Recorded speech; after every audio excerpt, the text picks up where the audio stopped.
Hello வணக்கம். நம்ம எஸ்கேனுடைய latest update தான் இந்த வீடியோவில் பார்க்க போகிறோம். இதுதான் ஃபஸ்ட்டு பார்க்க போகிறது SK25. இந்த ஒரு படத்தை சுதா கொங்கரா அவங்க தான் இயக்க போகிறாங்க அப்படின்னு நம்ம ஆல்ரெடி சொல்லியிருந்தோம். அது மட்டும் இல்லாமல் இந்த ஒரு படத்தோடைய லேட்டஸ்ட் அப்டேட்டாக இப்போ என்ன கிடச்சிருக்கு அப்படின்னா, இந்த ஒரு படத்தில் வில்லனை யார் நடிக்கிறாங்க அண்ட் ஹீரோயின் யார் மற்றும் இன்னொரு ஆக்டரும் இருக்கார், இவங்களில் யார் யார் நடிக்க போகிறாங்க அப்படி மாதிரி ஒரு செம்மையான ஒரு அப்டேட் கிடச்சிருக்கு. இது வந்து நம்ம எஸ்கேனுடைய SK25 SK24 அப்படின்னு சிபி சக்கரவர்த்தி அவர் இயக்க போகிறாரு. இப்போ நம்ம SK25 பற்றி பார்க்கலாம். இந்த ஒரு படத்தில் வில்லனை நடிக்க போகிறது ஜெயம் ரவி அப்படிங்கிற மாதிரி ஒரு அப்டேட் இப்போ நம்மளுக்கு கிடச்சிருக்கு. இது கன்ஃபார்ம் ஆனது தான். ஏன்னா அதுக்கு முன்னாடி பேச்சுவார்த்தை அப்படி நடந்துடுச்சு, இப்போ கன்ஃபார்மே ஆயிடுச்சு.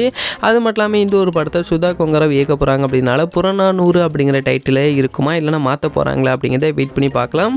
அது மட்டும் இல்லாமல் இன்னொரு பெரிய ஆக்டர் இருக்காருன்னு சொன்ன பார்த்தீங்களா, அது வேறு யாரும் இல்லை, அதர்வாவும் இந்த ஒரு படத்தில் நடிக்கிறாரு அப்படிங்கிற மாதிரி ஒரு அப்டேட் கிடச்சிருக்கு. இது கூட சேர்ந்து இதோடைய ஹீரோயின் யார் அப்படிங்கிற மாதிரி கேட்கும்போது ஸ்ரீ லீலா அவங்க தான் இந்த ஒரு படத்தில் ஹீரோயின் நடிக்க போகிறாங்க அப்படிங்கிற மாதிரி ஒரு அப்டேட் கிடச்சிருக்கு.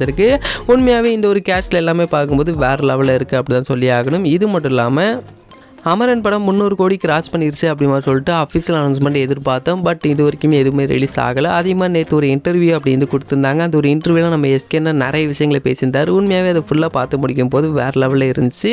இது மட்டும் இல்லாமல் நம்ம SK23 டீமுக்கு வந்து பிரியாணியெல்லாம் கொடுத்து இந்த 300 கோடி கிராஸ் பண்ணிச்சு பார்த்தீங்களா, அதை வந்து செலிப்ரேட் பண்ணியிருக்காரு. இது மட்டும் இல்லாமல் SK23யோட இப்போ நடந்துகிட்டு இருந்த ஷெட்யூல் அப்படின்ட்டு கம்ப்ளீட் ஆயிடுச்சு. இப்போ இதோடைய நெக்ஸ்ட் ஷெட்யூல் அப்படின்ட்டு 1 மந்த்துக்கு அப்புறம் தான் ஸ்டார்ட் பண்ணுவாங்க அப்படி மாதிரி சொல்லியிருக்காங்க. அதுக்கு ரீசன் வந்து இப்போ ஏறுமுதான் நெக்ஸ்ட்டு சல்மான் கான் வச்சு இயக்கிடுறாரு பார்த்தீங்களா, அந்த ஒரு படத்தோடைய ஷூட்டிங் போகிறாராம். ஸோ இப்போ இந்த மாதிரி மாறி மாறி ஏறுமுதாஸ் பண்ணுறதுனாலே இப்போ SK23 ஷூட்டிங் அப்படின்னு டிலே ஆகுது. ஸோ SK23 ஷூட்டிங் அப்படின்னு கூடியில் கம்ப்ளீட் பண்ணிடுவாங்க, பட் கொஞ்சம் லேட் ஆகும்.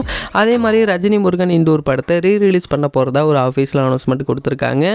இது எப்போ ரிலீஸ் பண்ண போகிறாங்க அப்படின்றத வெயிட் பண்ணி பார்த்து தெரிஞ்சுக்கலாம். அண்ட் இந்த ஒரு வீடியோ உங்களுக்கு பிடிச்சிருந்துச்சு அப்படின்னா ஷேர் பண்ணுங்கள், லைக் பண்ணுங்கள், மதுராமிகளோட சேனலை சப்ஸ்கிரைப் பண்ணிங்க. அப்போ தான் நாங்கள் போடக்கூடிய வீடியோஸ் இதுவுமே உங்களுக்கு உடனுக்குடன் வந்துக்கிட்டே இருக்கும்.